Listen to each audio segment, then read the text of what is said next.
மதிமுகம் நேயர்களுக்கு வணக்கம். இது அரசியல் திண்ணை. இன்றைய நமது நிகழ்ச்சியில் சிறப்பு விருந்தினராக மூத்த பத்திரிகையாளர், அரசியல் விமர்சகர் நக்கீரன் பிரகாஷ் சார் இணைந்திருக்கிறார். பேசலாம். தாவேக, அதிமுக, பாஜக யாருமே சரி புதுசா ஒரு விஷயத்த சொல்றதே கிடையாது. பெண்கள் விஷயத்துல ஸ்கோர் பண்ண கட்சி வந்து திமுக. ஆனா அங்க அதுல எதுலையுமே ஸ்கோர் பண்ணாத கட்சி எதுன்னு பாத்தீங்கன்னா அதிமுக. உங்களுடைய ரீல்களுக்கெல்லாம் வந்து எல்லையே கிடையாது. இவங்க என்ன வேணா ரீல் விடுவாங்க. அதில் வந்து ஒரு 25 லட்சம் பேர் கையெழுத்து போட்டாங்க, இல்லை 7 லட்சம் பேர் கையெழுத்து போட்டாங்க அப்படின்னாலும் அது டோட்டலாக புருடாதான். பையனுக்கு என்ன தெரியும் முதல்ல அவங்க கையெழுத்து வாங்குறது? இது வந்து பெற்றோர் எடுக்க வேண்டிய முடிவு, வயதுக்கு மேற்பட்டவர்கள் எடுக்க வேண்டிய முடிவு. அந்த பையனுக்கு என்ன தெரியும்? அந்த பையன்கிட்ட கையெழுத்து வாங்க. ஒரு பொண்ணு அதுலேயும் செம்மையாக பேசி ஒரு பேட்டி கொடுத்துருந்தது. இதெல்லாம் நாங்கள் முடிவு பண்ணுவோம், எங்களுக்கு தெரியும் சாய்ஸ், எங்கள் மேலே இந்தியெலாம் திரிக்காதீங்கன்னா அந்த பொண்ணு மிக தெளிவாக பேசியிருந்தது. அதிமுக இனிமேல் அதிமுக என்கிற கட்சியாக இருக்காது அப்படின்றதுக்கான அறிகுறிகள் இது. செல்லூர் ராஜு, நான் அம்மா கிட்ட பேசினேன், அம்மாவை எதிர்த்து பேசினேன். அம்மா அங்க நின்னா இங்க நின்று மூத்திரம் பேராளு அம்மாவை எதிர்த்து பேசினேன் அப்படின்றது. பாஜக வந்து அதிமுகவை விழுங்குது. அடுத்த கூட்டணி வந்து பாஜகவோட தான். வேலுமணி மாதிரி ஒரு புத்திசாலித்தனமான அரசியல்வாதியை பார்க்கவே முடியாது. எடப்பாடி வந்து முதல்வர் வேட்பாளர் அப்படின்னு முன்னிறுத்தப்பட்டாலும் தலைமை வந்து சசிகலா தான். சசிகலா தலைமையில தான் வந்து அவங்க சந்திப்பாங்க.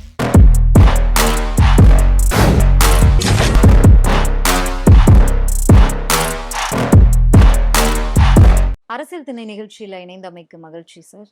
தமிழக வெற்றி கழகத்தின் தலைவர் விஜய் வந்து திமுக அரசை மாற்றுவோம் அப்படின்னு ஒரு உறுதிமொழி ஏற்போம் அப்படின்னு சொல்லியிருக்காரு. என்ன அப்படின்னா, நம்ம எல்லாரும் சேர்ந்து தான் வந்து ஓட்டு போட்டு இந்த அரசை செலக்ட் பண்ணோம்.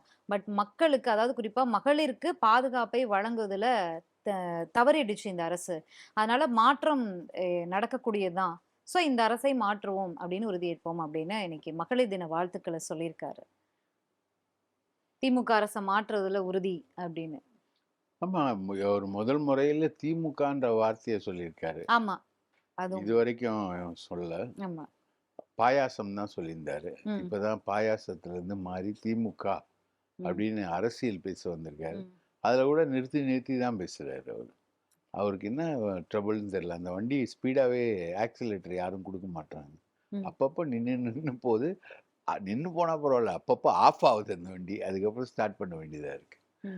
ஸோ அது சொல்லியிருக்காரு. ஒரு களத்தில் வந்திருக்காரு, மாற்றுவோன்னு இருக்காரு. அதே மாதிரி அதிமுக வந்து மகளிருக்கு பாதுகாப்பு கருதி திமுக ஆட்சியை மாற்றுவோம் அப்படின்னா, இப்போ 2 பேரும் ஒரே ஸ்ட்ரோக்ல வந்திருக்காங்க. இப்போ 2 பேரும் கூட்டணிக்கு வர போறாங்களா அப்படின்னு ஒரு டவுட் இருக்குல்ல. 2 பேரும் ஒரே ஸ்லோகன், ஒரே ஸ்ட்ரோக்ல வராங்க. ஆக மொத்தம் 2 பேரும் ஆன்டி டிஎம்கே அப்படின்றதுல 2 பேரும் கிளியரா இருக்காங்க. அதுதான் அதை நம்ம புரிஞ்சுக்க முடியும். அது தவிர அது ஒன்றும் பெரிய இம்பார்ட்டன்ஸ் இருக்க மாதிரி தெரியல. ஓகே, இப்போ புதுசா கட்சி தொடங்கியிருக்காரு. அதிமுக வந்து தொடர்ந்து திமுக விமர்சிக்கிறாங்க. இவங்க ஆளும் கட்சி, அவங்க எதிர்கட்சி. ஓகே, தமிழகத்துல திமுக தவிர இருக்கக்கூடிய எல்லா கட்சிகளுமே எதிர்கட்சி தான், கூட்டணியில இருந்தாலுமே. பட் வந்து திமுகவை எதிர்த்தாதான் அரசியல் பண்ண முடியும் அப்படிங்கிற நிலைக்கு விஜய் அவர்கள் வந்துட்டாருன்னு எடுத்துக்கலாமா? அவரு ஏற்கனவே வந்துட்டாரு. அவரு மாநாட்டிலேயே வந்து அதிமுகவை எதிர்க்கலையே. அவரு ஒரு வார்த்தை கூட மென்ஷன் பண்ணல. நீங்க மத்தியில பாசிசம்னா இங்க நீங்க என்ன பாயாசமா அப்படின்னு தானே சொன்னாரு. வாரிசு அரசியலை எதிர்த்து பேசினாரு. வாரிசு எல்லாம் வந்து உக்காந்துருக்கீங்க, குடும்ப அரசியலை எதிர்த்து பேசினாரு. எல்லாமே ஏற்கனவே அவர் திமுகவை எதிர்த்து பேசின பேச்சுக்கள் தானே. புதுசாலாம் ஒண்ணும் இல்லை. இன்னைக்கு திமுகன்ற வார்த்தையை சொல்லியிருக்காரு, அவ்வளவுதான். முதல் முறையாக திமுக அப்படின்ற ஒரு வார்த்தையை சொல்லியிருக்காரு. இது வரைக்கும் சொல்லல. மாநில அரசியல அப்படி சொல்லிக்கிட்டே வந்தாரு. இப்ப திமுகன்னு சொல்லியிருக்காரு. இது வரைக்கும் ஒரு பொண்ணை மோசமா திட்டிட்டு இன்னைக்கு அந்த பொண்ணு பேரு கல்பனான்னு அர்த்தம். அவ்வளவுதான். வித்தியாசம் ஒண்ணும் இல்லை. ஏற்கனவே திட்டி முடிச்சாச்சாங்க. அவ்வளவுதான். ம். இதுதான் தவிர வேற ஒண்ணும் பெரிய புதிதான மாற்றங்கள் எதுவும் இல்ல. ம். இதுல என்ன விஷயம் நம்ம பார்க்கணும்னா, இந்த திமுக, தாவேகா, அதிமுக, பாஜக யாருமே சரி புதுசா ஒரு விஷயத்த சொல்றதே கிடையாது. இவங்ககிட்ட புதுமையா ஒண்ணுமே இல்ல. திமுக எதிர்ப்புலயும் பழைய விஷயம் தான். மகளிருக்கு பாதுகாப்பு இல்லை அப்படின்றது தான். மகளிருக்கு வந்து திமுக வந்து நல்லா ஸ்கோர் பண்ணியிருக்கு. மகளிர் விஷயத்துல. பஸ்ஸா இருக்கட்டும், அந்த கல்லூரி பெண்களுக்கு ரூ. 1000 ம். குடுக்கிறதா இருக்கட்டும், அதற்கு பிறகு வரக்கூடிய சலுகைகளா இருக்கட்டும், ரூ. 1000 உரிமை ம். தொகையாகட்டும், பெண்கள் மத்தியில முன்னெப்போதும் இல்லாத அளவுல வந்து ஒரு பெரிய ஸ்கோர். ம். திமுகவுக்கு பெண்கள் மத்தியில வீக். எப்பவுமே எம்ஜிஆர் வந்து ஒரு பயங்கரமான வீக்னஸ உருவாக்கிட்டு போயிட்டாரு. பெண்கள் மத்தியில திமுகவுக்கு வீக். ம். அந்த வீக்னஸோடவே தான் திமுக டிராவல் ஆயிட்டு இருந்தது. ம். அது அத வந்து ஸ்டாலின் வந்து அதுக்கு ஸ்ட்ரெய்ட் ஆப்போசிட் அண்ட் ஸ்ட்ரெய்ட் கான்ட்ரரியா பெண்கள் தான். மெயினா பெண்கள் தான். பெண்கள் தான் எய்ம் அப்படின்னு போகும்போது தான், நீங்க வந்து நடந்த பை எலக்ஷன்ல சமீபத்தில போன சட்டமன்ற தேர்தல்ல ம். அது தெரியாது. திமுக ம். ஆட்சி வந்தா என்ன செய்யும்னு. பை எலக்ஷன்ல எல்லாத்துலயும் பெண்கள் ஓட்டு வந்து திமுகவுக்கு நிறையவே விழுந்தது. எக்ஸெப்ட் ஒரே ஒரு மைனஸ் வந்து கள்ளக்குறிச்சி சாராய சாவு. ம். அது ஒரு பெரிய மைனஸு. ஸ்ரீமதி இஷ்யூ. வேங்கை வயல். வே ஸ்ரீமதி இஷ்யூ வந்து பெண்கள் மத்தியில ம். மைனஸ் பெண். ஆவுது. ஓகே. பெண்ணுன்ற ஆங்கிள்ல பார்த்தீங்கன்னா, ஸ்ரீமதி, ம். அ கள்ளச்சாராய சாவு. இந்த 2ம் தான். இந்த 2ம் வந்து அந்த கள்ளக்குறிச்சி அந்த மாவட்டம் விழுப்புரம் அந்த மாவட்ட பெல்ட்டுக்குள்ளேயே நின்னுருச்சு. ம். அதனால அது பெருசா வெளியில போல. ஆனா ஸ்ரீமதி இஷ்யூ பெரிய அளவுக்கு வெளியில போச்சு. ம். இது 2 தான் மைனஸ். பாக்கி எல்லா விதத்திலயும் பெண்கள் விஷயத்துல ஸ்கோர் பண்ண கட்சி வந்து திமுக. ஆனா, அங்க அதுல எதுலயுமே ஸ்கோர் பண்ணாத கட்சி எதுன்னு பார்த்தீங்கன்னா, அதிமுக. ம். கையெழுத்து இயக்கம் ஒரு ட்ரெண்ட் ஆயிட்டு இருக்கு. ஆ விஜய் அவர்களுடைய அதாவது தாவேகா 2ஆம் ஆண்டு துவக்க விழால ஒரு கையெழுத்து இயக்கம் தொடங்கி வைக்கப்படுகிறதுன்னு ஆரம்பிச்சு வச்சாரு. அதுல கையெழுத்து போடாம ஒருத்தர் போனாரு. ஆ நேற்றைக்கு வந்து பாஜகவினர் ஒரு கையெழுத்து இயக்கம் நடத்துனாங்க. அதாவது மும்மொழி கொள்கைக்கு ஆதரவு அப்படின்னு சொல்லி பள்ளி மாணவர்களுக்கெல்லாம் பிஸ்கெட்லாம் குடுத்தாங்க. அத பார்த்தீங்களா? ஆமாங்க. ம். அது வந்து மும்மொழி கொள்கை திட்டத்துக்கு வந்து இவங்க ஆதரவு குடுக்கறதும், இவங்க வந்து அதுக்காக இயக்கம் நடத்துறதும் வந்து ரொம்ப நல்ல விஷயம். என்னன்னா, ம். அது வந்து திமுகவுக்கு ரொம்ப ஆதரவான விஷயம். ம். ம். இப்போ உதாரணத்துக்கு நான் ஒரு சம்பவம் சொல்லலாம். சுரேஷ் பையான்னு ஒரு ஆர்எஸ்எஸ்காரரு. ம். அவரு வந்து மகாராஷ்டிராக்காரரு. மும்பையில வந்து மராத்தி மொழி தான் வந்து பிரதான மொழின்னு சொல்லிட்டு தேவேந்திர பட்னவிஸ் வந்து அறிவிக்கிறாரு. ம். அப்போ மகாராஷ்டிரா முழுக்கவே மராத்திய மொழி தான் வந்து பிரதானமான மொழி, ஆட்சி மொழி, இந்தி இல்ல அப்படின்னு அறிவிக்கிறாரு. அப்போ இந்த சுரேஷ் பையா என்ன பண்றாரு, அ அ ம மும்பையில வாழறதுக்கு மராட்டிய மொழி தெரிஞ்சிருக்கணும்னு அவசியம் இல்ல. ஹிந்தி மொழி தெரிஞ்சாலே போதும் அப்படின்னு இவர் சொல்றாரு. உடனே தேவேந்திர பட்னவிஸ் கொதிச்சு எழுந்து, "என்ன நினைச்சுக்கிட்டு இருக்க? எங்களுடைய மொழி பற்று, எங்களுடைய ம். தாய்மொழி வந்து மராத்திய மொழி. ம். மராத்திய மொழிய வந்து நாங்க சாகாம பாதுகாப்போம். ம். அத வந்து இந்தி வந்து அழிக்க முயலுது." ம். யார் சொல்றா இதெல்லாம்? ஒரு பாஜகவுடைய ம். முதலமைச்சர் சொல்றாரு. ம். இந்த மாரி அழிக்க முயலுது. ம். ஆகவே நாங்க பாதுகாப்போம். ம். நீங்க யார் ஆர்எஸ்எஸ்லேருந்து வந்துட்டு முழுக்க முழுக்க வந்து இந்தி மொழிக்கு ஆதரவா நீங்க பேசுறதுக்கு ம். காரணம் என்ன? இப்படிலாம் நீங்க பண்ணீங்கன்னா, ம். பாஜக வந்து அதை எதிர்க்கும் ம். அப்படின்றாரு. ம். அதுக்கு நேர் மாறா இங்க கையெழுத்து இயக்கம்னு சொல்லிட்டு ஒண்ணு ஆரம்பிச்சு, எல்லார்கிட்டயும் மும்மொழி திட்டத்துக்கு கையெழுத்து வாங்குறாங்க. மும்மொழி திட்டம் வந்து இந்தியை திணிக்கக்கூடிய திட்டம்ன்றது திமுகவுடைய பெரிய கேம்பெயின். தமிழ்நாடு முழுக்க இருக்கக்கூடிய மிகப்பெரிய ம். கேம்பெயின் வந்து மும்மொழி. அது வந்து அதிமுகவும் நாங்க வந்து இருமொழி திட்டத்துக்கான ஆட்கள் தான், மும்மொழி திட்டத்திற்கான ஆட்கள் இல்ல. அப்படின்னு சொல்லிட்டு பாஜகவுடைய மும்மொழி திட்டத்துல கையெழுத்து போட்ட விஜயகுமார்ன்ற ஒரு முன்னாள் எம்எல்ஏவ கட்சிய விட்டே ம். நிக்கிறாங்க. ம். அதிமுக. அப்ப ம். முடிஞ்சுதா? திமுக முடிஞ்சுது, அதிமுக முடிஞ்சுது, மதிமுக, பாமக, ம். விடுதலை சிறுத்தைகள், தமிழகத்தில் இருக்க அனைத்து கட்சிகளும், சின்ன கட்சி தமிழக வாழ்வுரிமை கட்சி உட்பட எல்லாருமே மும்மொழி திட்டத்துக்கு எதிர்ப்பா ம். இருக்காங்க. அப்போ மும்மொழி திட்டத்த கொண்டு வரணும்னு சொல்றது எப்படின்னா, ம். ஆ அப்போ அண்ணா 65ல வந்து போராட்டம் நடத்தும்பொழுது, பக்தவச்சலம் போன்றவர்களாம், ராஜாஜி போன்றவங்கலாம் மும்மொழி திட்டத்துக்கு ஆதரவா இருந்ததுனால, அப்போ ஆட்சியை 67 இழந்தவங்க இன்னைக்கு வரைக்கும் வரல. அந்த மாதிரி இப்போ இவங்க மும்மொழி திட்டத்தை ஆதரிச்சு கையெழுத்து இயக்கம் நடத்துறது, பாஜகவை தமிழ்நாட்டுல நிரந்தரமா சமாதியில கோல்டு ஃப்ரீஸ்ல -100 டிகிரிக்கு ஒரு கோல்டு ஃப்ரீஸ்க்கு கொண்டு போனாங்கன்னு வச்சுக்கோங்க. அந்த மாதிரி ஒரு கோல்டு ஃப்ரீஸுக்கு வந்து பாஜகவை கொண்டு போயிட்டு இருக்காங்க. மத்திய அமைச்சர் எல் முருகன் சொல்லியிருக்காரு, கிட்டத்தட்ட 7 லட்சம் பேர் வந்து இந்த மும்மொழி திட்டத்திற்கு ஆதரவாக கையெழுத்திட்டிருக்காங்க. இது மக்களுடைய விருப்பம். மக்களுடைய விருப்பத்தை நிறைவேற்றியே ஆகணும் அப்படின்னு ஒரு கருத்தை முன் வச்சிருக்காரு. 7 லட்சம் பேர் இன்க்ளூடிங் ஆன்லைன். இவங்க ஆன்லைன்ல என்ன பண்ணுவாங்க அப்படின்னு உங்களுக்கு நல்லா தெரியும் இல்லையா? ட்ரெண்டிங் பண்றதுக்காக என்னென்ன பண்ணுவாங்க? அவர் வந்து ஸ்டாலின் வந்து கெட் அவுட் மோடி அப்படின்னோடனே இவங்க வந்து கெட் அவுட் ஸ்டாலின் அப்படின்னு ட்ரெண்ட் பண்ணாங்க. அந்த ட்ரெண்டிங்ல ஈடுபட்டவங்க யாரு? பீகார்ல இருக்கவங்க, உத்தரப்பிரதேசில் இருக்கவங்க, நார்த் இந்தியன்ஸ் எல்லாமே ஈடுபட்டாங்க. அதே மாதிரி மும்மொழி திட்டத்துக்கு ஆதரவா இப்போ நீங்க வந்து ஆன்லைன் கையெழுத்து இயக்கத்தையும் சேர்த்து கணக்கில் எடுத்துக்கிட்டீங்கன்னா உங்களுக்கு வந்து நார்த் இந்தியன்ஸ் வந்து மும்மொழி திட்டத்துக்கு ஆதரவாக அவங்க இருப்பாங்க, முழுக்க முழுக்க ஆதரவாக இருப்பாங்க. அந்த கணக்கெல்லாம் இவங்க காட்டினா எந்த எந்த கணக்கில் சேர்க்கறது? ஏற்கனவே 1 கோடி பேர் மெம்பர்ஷிப் சேர்க்குறேன்னு சொல்லிட்டு எங்கேருந்தோ இருக்கிறவங்கெல்லாம் மிஸ்டு காலில் கொடுத்தான், மிஸ்டு காலில் கொடுத்தான், மிஸ்டு கால் கொடுத்தா மெம்பர்ஷிப்னு சொல்லிட்டு அது ஒரு ட்ராக் போயிருந்தது. ஸோ இவங்களுடைய ரீல்களுக்கெல்லாம் வந்து எல்லையே கிடையாது. இவங்க என்ன வேணா ரீல் விடுவாங்க. அதில் வந்து ஒரு 25 லட்சம் பேர் கையெழுத்து போட்டாங்க, இல்லை 7 லட்சம் பேர் கையெழுத்து போட்டாங்க அப்படின்னாலும் அது டோட்டலாக புருடா தான். ஆந்திரா முதலமைச்சர் சந்திரபாபு நாயுடுவும் வந்து குடும்ப கட்டுப்பாட்டை வந்து ஊக்குவித்து நான் தவறு பண்ணிட்டேன் அப்படின்னு ஒரு ஸ்டேட்மெண்ட் வந்து ஒரு 2 தினங்களுக்கு முன்பாக கொடுத்திருக்காரு.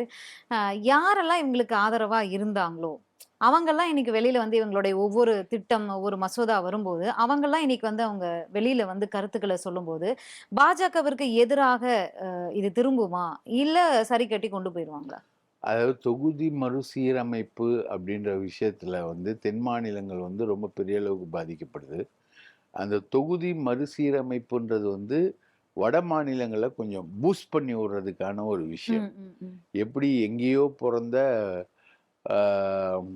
கில்கிறிஸ்ட் அப்படின்றவர் கண்டுபிடிச்ச ஒரு மொழி இந்தி. 1800களில் கில்கிறிஸ்ட்ன்ற இங்கிலீஷ்காரன் கண்டுபிடிச்ச மொழி தான் ஹிந்தி. அதோட தகப்பனார் யாருன்னா சமஸ்கிருதமும் உருதும். தாய் வந்து சமஸ்கிருதம், தந்தை வந்து உருது. இந்த ரெண்டும் கலந்து பேசப்பட்ட மொழி தான் அது. இந்துஸ்தானின்ற மாதிரி ஒரு மொழியா இருந்தா அதை ஹிந்தியா கில்கிறிஸ்டா மாத்துறாரு. ஸோ இந்த மொழியை வந்து ப்ரமோட் பண்ணி கொண்டு வந்து பெருசா நிக்க வச்சு எல்லாமே பண்ணி அந்த மொழியை ப்ரமோட் பண்றவங்க எப்படி தோல்வி அடைகிறாங்களோ அதே மாதிரி இது வந்து தொகுதி மறுசீரமைப்பு அப்படின்றது வந்து தேவையில்லாத ஒரு சப்ஜெக்ட். அந்த தொகுதி மறுசீரமைப்பை வந்து பல விதங்கள்ல வந்து பண்ணலாம். அது வந்து பாப்புலேஷன் அடிப்படையில் பண்ணலாம். பாப்புலேஷன்ல பண்ணா கூட இன்னைக்கு இருக்கக்கூடிய அரசியல் ரீதியான விஷயங்கள் எதுவும் பாதிக்காத அளவுக்கு கூட அதை கொண்டு வரலான்றதுக்கான பல எக்ஸாம்பிள்ஸ் இருக்கு. இவங்க வந்து பொதுவா மேலேருந்து உத்தரவு போட்டால் எல்லாரும் அப்படிதான் இருக்கணும் அப்படின்ற மாதிரி தான். முன்னாடி சொல்லுவாங்க இல்லையா, கொரோனா ஒழியணும்னா எல்லாரும் வீட்டில் தட்டெடுத்து டங்கு டங்கு டங்கு டங்கு டங்குன்னு அடிங்கன்னு. அது மாதிரி எதனா ஒரு உத்தரவு போட்டு கொண்டு வராங்க. ஸோ இதில் வந்து ரொம்ப மோசமாக பாதிக்கப்படுறது தென் மாநிலங்கள் தான். இவங்க வந்து குடும்ப கட்டுப்பாட்டை பெரிய அளவுக்கு கடைபிடித்த மாநிலங்கள். ஏன்னா நம்ம வந்து பல பஞ்சங்கள் அனுபவிச்சிருக்கோம். தமிழகம் உட்பட பலர் வந்து பஞ்சங்கள். கணவனும் மனைவியும் தாது வருஷ பஞ்சத்துல ஒருத்தர் பார்த்துக்கிட்டே செத்து போவாங்களாம், சாப்பாடு இல்லாம. அந்த மாதிரி பஞ்சங்கள் அனுபவிச்சோம். அப்போ வந்து மக்கள் பேர் வந்து ரொம்ப மோசமா இருந்தது.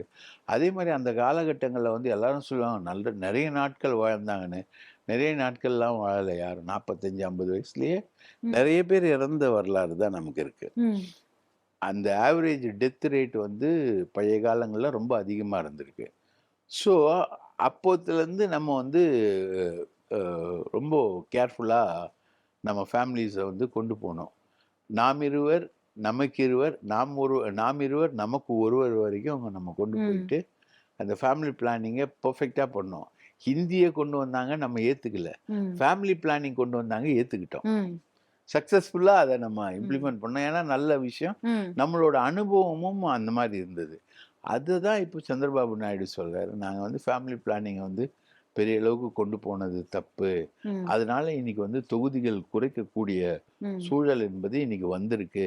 ம். இதை நாங்க வந்து மறுபரிசீலனை செய்வோம் ம். அப்படின்றதோட பாஜகவோட இந்த வீண் முயற்சி, ம். இவங்களது எல்லாமே வீண் தான்.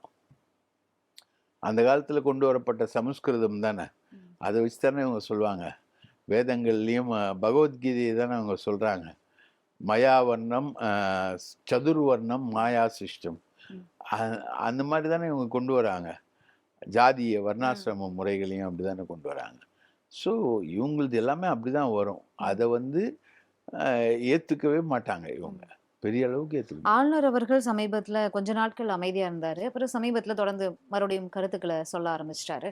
அரசு பள்ளி மாணவர்கள் என்ன படிக்கணும் அப்படின்னு, ஒரு மாணவன் என்ன படிக்கணும் அப்படின்னு அவன் தான் முடிவு பண்ணணும். முதலமைச்சர் யாரு முடிவு பண்றதுக்கு? அப்படின்னு ஒரு கருத்த வந்து பேசியிருந்தாரு. அரசு பள்ளி மாணவர்கள் மும்மொழி கற்கக்கூடாதுன்னு இவர் யாரு முடிவு பண்றதுக்கு அப்படின்னு ஒரு கருத்த சொல்லியிருந்தாரு. மீண்டும் அவருடைய பணிய ஆரம்பிச்சுட்டாரு அப்படிங்கிற மாரி விமர்சனங்கள் எழுந்திருக்கு. அவர் பணியை ஆரம்பிச்சு தாங்க ஆரம்பிப்பாரு. அவர் ம். அதுக்கான ஒரு அசைன்மெண்ட் தான் அவருக்கு இருக்கு. அந்த ஒர்க்கை தான் அவர் செய்வாரு. ஒரு பையன் வந்து தான் படிக்கிற கல்வி எதுன்றத வந்து ம். தீர்மானிக்கிறதுக்குன்னு ஒரு ஸ்டேஜ் இருக்கு. நீங்க வந்து எந்த ஸ்டேஜ்ல வந்து நீங்க என்ன படிக்கணுன்றத தீர்மானிக்கணும் அப்படின்னா, +2 10th ம். முடிச்சுட்டு +2 போகும்போது தான் அவன் ஹிஸ்டரி குரூப்பா, ம். சயின்ஸ் குரூப்பா, என்ன குரூப்னு அந்த 2 சாய்ஸ் வரும். அதுக்கப்புறம் டிகிரி போகும்போது தான் இன்னும் வைடரா சான்ஸ் வரும். ம். ஹிஸ்டரி படிக்கிறானா, இங்கிலீஷ் படிக்கிறானா, கெமிஸ்ட்ரி படிக்கிறானா, பயாலஜி படிக்கிறானா, இல்ல எம்பிபிஎஸ் போறானா, இல்ல பிஇ போறானா, ம். இதெல்லாம் வந்து சாய்ஸ் வந்து +2 முடிக்கும்போது தான். அப்போ அவனுக்கு 16, 18 வயசாயிடும். ம். அப்பதான் ஒரு மாணவன் வந்து என்ன படிக்கிறான்றத ஒரு சாய்ஸ்க்கு போ முடியுமே தவிர, அதுக்கு முன்னாடியே வந்து அவன் அந்த சாய்ஸ்க்கு போ முடியாது. அப்போ அதுக்கு முன்னாடியே வந்து அவன் அப்படி பார்த்தா பொறந்த குழந்தை கூட அது என்ன சாப்பிடணுன்றத பொறந்த குழந்தை தீர்மானிக்குமா? இல்ல. அம்மா தானே ஊட்டணும். ம். அதுதானே ஒரு அரசோட ரோல் வந்து அம்மாவோட ரோல் தானே. எதை வந்து பசங்களுக்கு குடுக்கணும், எதை ஊட்டணும், எப்படி பண்ணணும் அப்படின்றது ஒரு அம்மாவோட ரோல் தானே. இத வந்து மா மாணவர்கள் தீர்மானிப்பார்கள்னா, அந்த குழந்தை தீர்மானிக்குமா என்ன சாப்பிடணுன்றத? அதுக்கு புடிச்சது ஃபுல்லா சாக்லேட்டு, இனிப்பு வகைகளா சாப்பிடும். அம்மா தானே அடிச்சு அடிச்சு முட்டை சாப்பிடு, சாப்பாடு சாப்பிடுன்னு ஊட்டுறது வந்து அம்மா தானே. அப்ப அம்மாவோட ரோல் யாரு? மாநில அரசு கிட்ட. மாநில அரசாங்கத்துக்கும், மத்திய அரசாங்கத்துக்கும் அந்த ரோல் என்பது இருக்கு. கல்வி ஏன்னா பொதுப்பட்டியல்ல இருக்கிறதுனால 2 பேருக்கும் அந்த ரோல் இருக்கு. இந்த ரோல தீர்மானிக்கிறது மாணவர்கள் தான்ன்றது வந்து எதுக்குன்னா, மத்திய அரசு கொண்டு வரக்கூடிய அந்த திட்டத்த, அந்த கசப்பு மருந்த, அந்த கசப்பு விஷத்த ம். மருந்து கிடையாது. ம். கசப்பான விஷத்த அவன் வாயில ஊட்டுறதுக்கு மாணவன்கிட்ட ஆசை காட்டுறது. இந்த விஷம் நல்லா இருக்கும், சூப்பரா இருக்கும் அப்படின்னு காட்டி, அத அவன் வாயில திணிக்கிறதுக்கு இந்தி என்ற விஷத்த அவன் வாயில திணிக்கிறதுக்கான ஒரு முயற்சிமா அது. ம். நேற்றைக்கு நடந்த நிகழ்ச்சியில வந்து பள்ளிக்கு அதாவது ஸ்கூல் கேட்டுக்கு முன்னாடியே நின்னுகிட்டு போற வர மாணவர்களை எல்லாம் புடிச்சு இழுத்து இந்தா பிஸ்கட் வாங்கிக்கோ, பிஸ்கட் வாங்கிக்கோன்னு வலுக்கட்டாயமா அந்த கையெழுத்து போட வைக்கிறது. இது வந்து நம்ம என்னதான் நகைச்சுவையா பார்த்தாலும், இது எவ்ளோ ஒரு இப்படி ஒரு விஷயத்த ஈடுபடலாமா? ஒரு அரசியல் கட்சி தலைவர் கட்சி அப்படிங்கிறது அரசியல்ல ஈடுபடக்கூடியவங்க பொறுப்பா இருக்கணும். இது எப்படி ஒரு செயல்? இந்த செயல யாருமே கண்டிக்கலையே பெரிதா? அரெஸ்ட் பண்ணியிருக்காங்களே. ம். அன்பில் மகேஷ் வந்து 2, 3 ஸ்கூல்ல அரெஸ்ட் பண்ணியிருக்காங்க. ம். இது வந்து சட்டவிரோதம். ம். ம்.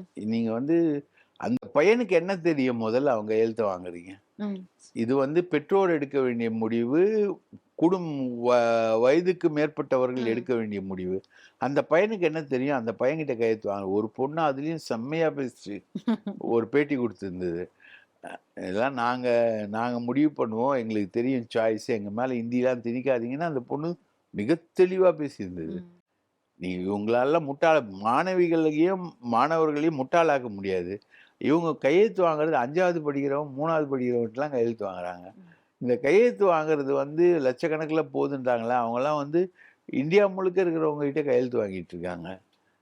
இது என்ன கூத்துன்னே தெரியல. இதெல்லாம் வந்து ரொம்ப மோசமான ஒரு விளைவ தான் ஏற்படுத்தும். ஓகே. அதிமுக கையெழுத்து இயக்கம்லாம் நடத்தியிருந்தாங்க. அதிமுகவிலேயே இப்போ ஒரு ஒரு மீண்டும் ஒரு பிளவா? மீண்டும் ஒரு உடைப்பா? தலைமை மாற்றம் இருக்குமோ அப்படின்னு மீண்டும் வந்து தொண்டர்கள், நிர்வாகிகள் ஒரு குழப்பமான சூழ்நிலைக்கு போற மாரி தான் நடந்துட்டு இருக்கு. எங்க கூட்டம் போட்டாலும் அடிதடி, ரகள இந்த மாரி நடக்குது. இன்னைக்கு என்ன மேடையிலேயே வந்து மாஃபா பாண்டியராஜன் அவர்களுக்கு வந்து சால்வை அணிவித்த நிர்வாகிய ராஜேந்திர பாலாஜி அவர்கள் வந்து அறைஞ்சிட்டாரு. இது என்ன ஒரு நிகழ்ச்சி? இப்போ கட்சின்னா ஒற்றுமையா இருக்கும்னு பேரு. அங்க உள்ள தலைமைகள் வந்து சண்டை போட்டுப்பாங்க தான். அது திரைமறைவுல இருக்கும். மேடையிலேயே இது மாரி ஒரு சம்பவம், அங்க கொலை மிரட்டல் விடுக்க மாரி அவரு பேசியும் இருந்தாரு. என்ன நடக்குது அதிமுகல? அதாவது நானு ஒரு தடவ கேட்டேன் இல கணேசன. ம். அங்க வந்து ஒரு கன்னியாஸ்திரிய ம். கற்பழிச்சுட்டாங்க. ம். அப்போ இல கணேசன்ட்ட கேக்குறேன், "ஜி என்ன ஜி இது நன்னெல்லாம் கற்பழிக்கிறாங்க" ம். அப்படின்னு. பாஜகவினர் கன்னியாஸ்திரியெல்லாம் கற்பழிக்கிறாங்க. அதெல்லாம் பாவம் இல்ல அப்படின்னு. "அவ நன்னா இல்லப்பா" அப்படின்னு ஒரு பதில் சொன்னார். ஷி இஸ் நாட் குட் அப்படின்ற மாரி சொன்னார். அதாவது இது இந்த உதாரணத்த நான் எதுக்கு சொல்றேன்னா, இது ஒரு பொருந்தா உதாரணமா கூட இருக்கலாம். ம். ஆனா, விஷயம் என்னன்னா, அந்த கட்சி வந்து அதிமுக இனிமேல் அதிமுக என்கிற கட்சியாக இருக்காது அப்படின்றதுக்கான ம். அறிகுறிகள் இது. உதாரணத்துக்கு நீங்க பார்த்தீங்கன்னா, ஒரு திருமணம். ஒரு திருமணத்துல ஜெயலலிதா அம்மா பொதுச் செயலாளரா இருக்காங்க. ம். அப்ப அவங்க தானே போய் தாலி எடுத்து குடுப்பாங்க. ஆமாமா. 101 கல்யாணம், ஆமா. 201 கல்யாணம், 1004 கல்யாணம் இதெல்லாம் நம்ம பார்த்துருக்கோம். ம். நான் கூட ஒரு தடவ ஃபோட்டோகிராஃப் பண்ணி போட்டேன் நக்கீரன்ல. பால் குடுத்து பால் குடுத்துக்கிட்டு இருக்க ஒரு பொண்ணுக்கு கூட்டின்னு வந்து கல்யாணம் பண்ணி குடுத்துருந்தாங்க இவங்க. ம். அவ தொங்க தொங்க தாலி போட்டு ஏற்கனவே திருமணமாயி, குழந்தை பெத்து பால் குடுத்துக்கிட்டு இருக்க ஒரு பொண்ணுக்கு திருமணம் பண்ணி வச்சாங்க ம். ஜெயலலிதா. ம். அதெல்லாம் வந்து நக்கீரன்ல கவர் ஸ்டோரியாலாம் நாங்க போட்டிருக்கோம். ஸோ எல்லா கல்யாணத்துக்கும் தாலி எடுத்து குடுக்குறவங்க யாரு? ஜெயலலிதா. ஆனா, வேலுமணியுடைய பையன் கல்யாணத்துல தாலி எடுத்து குடுக்குற விழாவுக்கு, அந்த நிகழ்வுக்கு எடப்பாடி பழனிசாமி அழைக்கப்படல. ரைட்டா? தாலி எடுத்து குடுக்குற அந்த நிகழ்வுக்கு அழைக்கப்பட்டது யாருன்னா, அண்ணாமலை. அவரு அப்படி தெம்பா வரும்போது, எல்லா மினிஸ்டரும் எழுந்து நின்னு ஜெயலலிதாவுக்கு கும்பிடுற மாரி கும்பிடுறாங்க. இல்ல அது பாஜக வீட்டு கல்யாணமா? இல்ல அதிமுக வீட்டு கல்யாணமா? அதிமுக அப்படிங்கிற வேலுமணி சந்தேகம். வேலுமணியுடைய பையன் கல்யாணம். ஆமாமா. இல்ல அங்க பாஜகவினர் தான் குழுமி இருந்தாங்க. குழுமியிருந்தாங்க. ம். இந்த சைடுல தமிழிசை, இந்த சைடுல எல்முருகன் ஆமா. எல்லாருமே வந்து ம். குழுமி இருந்தாங்க. இதுல எல்முருகன் கால்ல உழல. அவர் வந்து தாழ்த்தப்பட்ட ஜாதியை சார்ந்தவரு. கவுண்டர் ஜாதியை சார்ந்த அண்ணாமலை கால்ல விழுந்தாங்க. விழுந்தாங்க. ஆமா. தமிழிசை கால்ல விழுந்தாங்க. அப்படிலாம் கம்ப்ளைண்ட் ம், போச்சு. ம், ம். ரைட்டுங்களா? இவரு எடப்பாடிய வந்து ரிசப்ஷனுக்கு தான் 10ஆம் தேதி கூப்பிட்டுருக்காங்க. அவர் போவாரா இல்லையான்றது தெரியல. ம். இது ஒரு சினாரியோ. இது அம்பேத்கர் நூல் வெளியீட்டு விழா நிகழ்ச்சி மாரி இந்த சம்பவம் இருக்கே. இருக்கு. தன் தலைவர கொண்டாடாம அடுத்த கட்சி தலைவர கொண்டாடுறது. இது ஒரு நிகழ்ச்சி. ம். இன்னொரு நிகழ்ச்சி செங்கோட்டையன் ஒரு ஊழியர் கூட்டம் நடத்துறாரு. ம், ம். அதுல அந்த ஊழியர் கூட்டத்துல ஒருத்தன் எந்திச்சு ஆமா, செம கலாட்டா. உங்க ஆமா. வீட்டு கலாட்டா, எங்க வீட்டு கலாட்டா இல்ல. செங்கோட்டையன் கைய நீட்டிலாம் மிரட்டுறாரு ம், செங்கோட்டையன். இது 2ண்ட் சீனு. 3 சீன் வந்து செல்லூர் ராஜு. ம், ம், நான் அம்மா கிட்ட பேசினேன். ம். அம்மாவ எதிர்த்து பேசினேன். அம்மா அங்க நின்னா இங்க நின்னு மூத்திரம் பேர் ஆளு. அம்மாவ எதிர்த்து பேசினேன் அப்படின்றது. இது 3 சீன். 4த் சீன் ராஜேந்திர பாலாஜி. மாஃபா பாண்டியராஜா என்ன பண்றாரு? அவரு தாவேகாக்கு போறதா ஒரு லைன் ம், இருந்தது. ம், ம். அவரு என்ன பண்றாரு? அவர கூப்பிட்டு எடப்பாடி வந்து நீ வந்து விருதுநகர்ல நில்லு.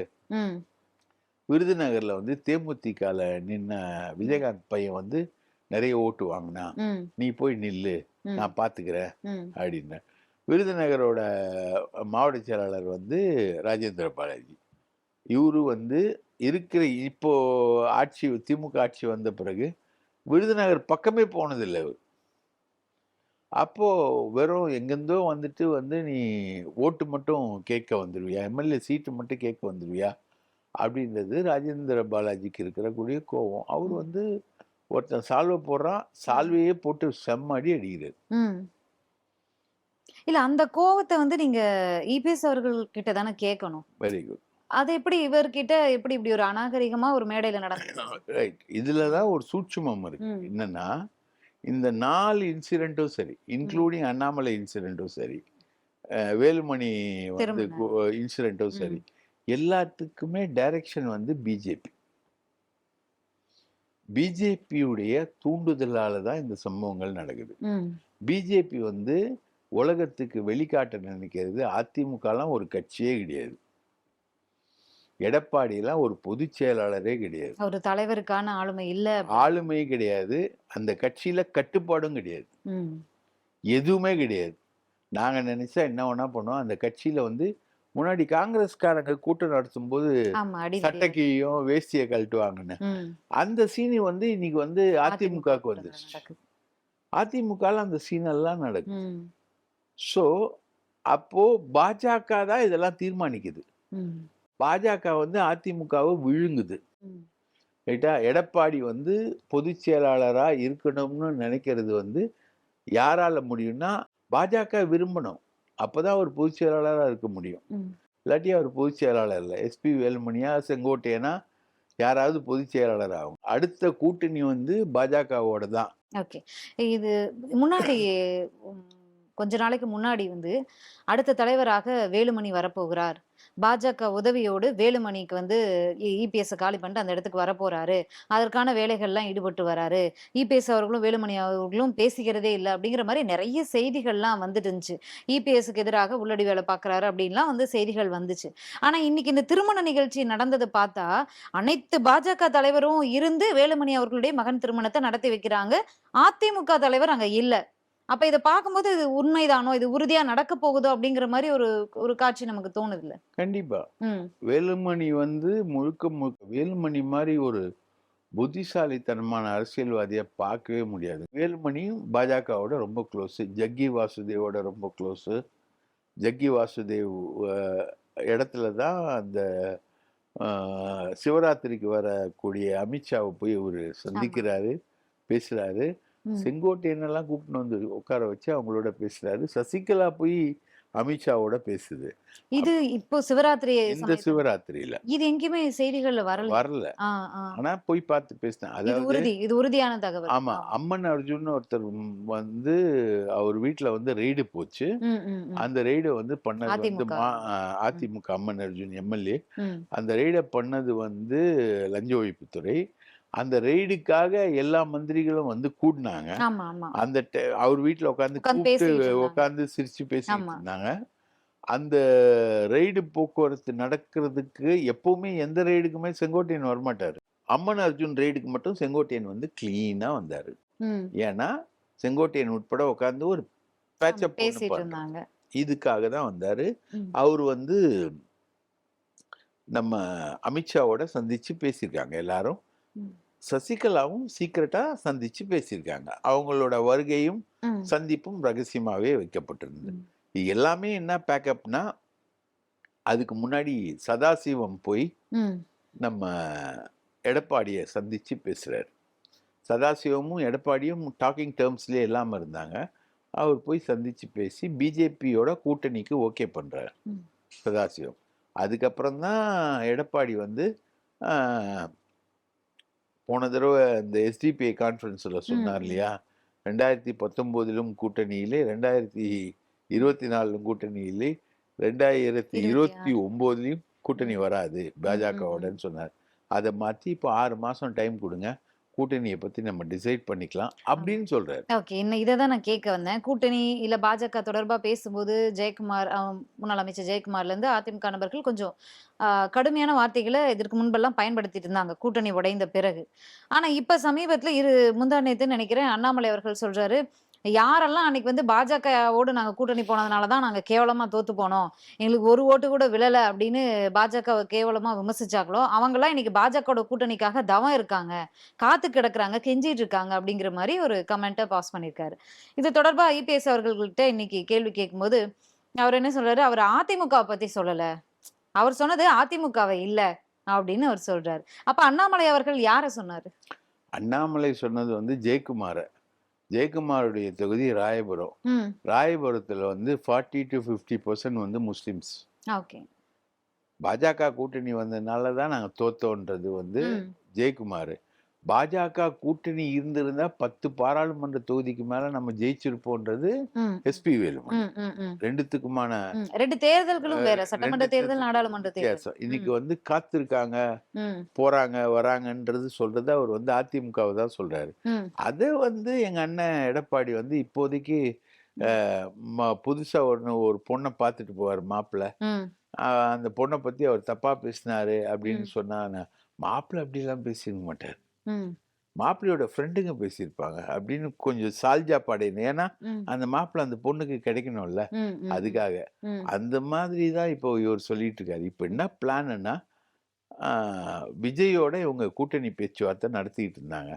அந்த கூட்டணி பேச்சுவார்த்தை முறிஞ்சிருச்சு, ரைட்டா? அதை வந்து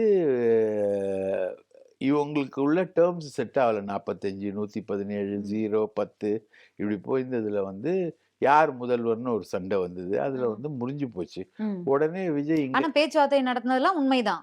தாவேகா 2 முறை மறுத்திருக்காங்களே, நாங்க யாரோடும் பேச்சுவார்த்தை நடத்தல, அதிமுகவோட பேச்சுவார்த்தையே நடத்தல, கூட்டணியே கிடையாதுன்னு 2 முறை மறுத்தாங்களே. இல்லையே, ஐயனாரன் தான் வெளில வந்து சொன்னாரே, நாங்க வந்து முதல்வர் பதவி பத்தின டிஸ்கஷன்ல தான் அங்க ஓடிக்கிட்டு இருக்கு, யார் முதல்வர்னு தான் ஓடிக்கிட்டு இருக்குன்னு விஜய் என்கிட்ட சொன்னார்னு யார் சொன்னா? ஐயனாரன் சொன்னார்ல. அப்போ எல்லாரும் ஒண்ணுதான். விஜய் அவர்கள் வந்து புதிதா வர ஒரு அதிமுகவையும் திமுகவையும் விமர்சிச்சுட்டு வர வேற அரசியல்வாதி கிடையாது, அவரும் இவங்களோட ஒண்ணுதான். அவர் தான் கிளீனா சொன்னாருங்களே, திமுக அரசை எதிர்க்கிறோம், நீங்க பாசிசமா பாயாசமா, நாங்க வந்து ஆதவ அர்ஜுனா அதுக்கு முன்னாடியே சொல்லிட்டாரு. எடப்பாடிக்கு ரொம்ப கிளீனா இருக்காரு, அவருக்கு பிஜேபி ஆன்டி பிஜேபியா நிக்கிறாரு, அவர்கிட்ட திமுக கூட்டணி கட்சிகள்லாம் பேசி அவங்ககிட்ட ஒரு லைம் லைட்ல வர்றதுக்கு இருக்காங்கன்னு அவர் ஏர்லியர் அவதாரம் ஒண்ணு இருந்தது இல்லையா, விடுதலை சிறுத்தைகள் கட்சியில இருக்கும்போதே அவர் சொல்லிட்டாரு. ஆனா இன்னைக்கு சொல்றாரு 45 சீட்டுக்காகலாம் நாங்க போய் யார்ட்டையும் நிக்க வேண்டியது இல்ல அப்படின்னு. அது வந்து முறிஞ்ச அப்புறம் விஜய் போன் பண்ணி பிரசாந்த் கிஷோர் கிட்ட சொல்லி, பிரசாந்த் கிஷோர் வந்து தந்தி டிவியை கூப்பிட்டு ஒரு இன்டர்வியூவே கொடுக்குறாரு. ஆமா, ரைட்டா? இது வந்து விஜயோட இன்ஸ்ட்ரக்ஷன் இல்லாம நடக்காது, தனித்து போட்டின்னு ஒரு அறிவிப்பு அதெல்லாம் பண்ணிக்கிட்டு. ஆனா அந்த அறிவிப்பை உடனடியா மறுத்தாங்களே, எங்க ஆதரவாளர்னு சொல்லிட்டு டிவியில உட்காந்து பேசுறவங்களுடைய கருத்தெல்லாம் எங்களுடைய கருத்து ஆகாது அப்படின்னு புசி ஆனந்த் அவர்கள் ஒரு அறிக்கையை கொடுத்தாரு. ஆதரவாளர்கள்னு பேசுறது செய்தி தொடர்பாளர்கள் இஷ்யூவை தவிர இது கொடுத்தது பேட்டி. செய்தி தொடர்பாளர்கள் வந்து இப்ப பிரவீன் காந்த்னு ஒருத்தர் உட்காந்து பயங்கரமா பேசுவாரு விஜய்க்கு ஆதரவா, விஜய் நினைக்காதெல்லாம் பேசுவாரு. அதெல்லாம் வந்து ஆதரவாளர்கள்னு பேசுறது வேற, செய்தி தொடர்பாளர்கள்னு பேசுறது வேற, அது ஒரு நான் இஷ்யூ. அது ஆக்சுவலா பிரசாந்த் கிஷோர் சொன்னது வந்து விஜயோட கருத்து தான், நாங்கள் தனித்து போட்டி அப்படின்றது பிரசாந்த் கிஷோர் வந்து சொன்ன விதம் எல்லாமே வந்து விஜயோட கருத்துக்கள் தான். அதிமுக இந்த தேர்தலை 2026 தேர்தலை எப்படி சந்திப்பாங்க? அதிமுக தலைமை எடப்பாடி அவர்கள் தான் இருப்பாரா? இது ஒரே ஒரு கேள்வி மட்டும். எடப்பாடி அவர் இருக்கணும்னா அவர் வந்து பிஜேபி சொல்றதை கேட்கணும், கேட்கலன்னா எடப்பாடியை தூக்கி போட்டுருவாங்க. கண்டிப்பா நிச்சயமா வந்து எனக்கு தெரிஞ்சு எடப்பாடியோட சந்திக்க மாட்டாங்க. தலைமை வந்து இந்த தேர்தலை சந்திக்கிற தலைமை என்பது சசிகலாவா தான் இருக்கும்.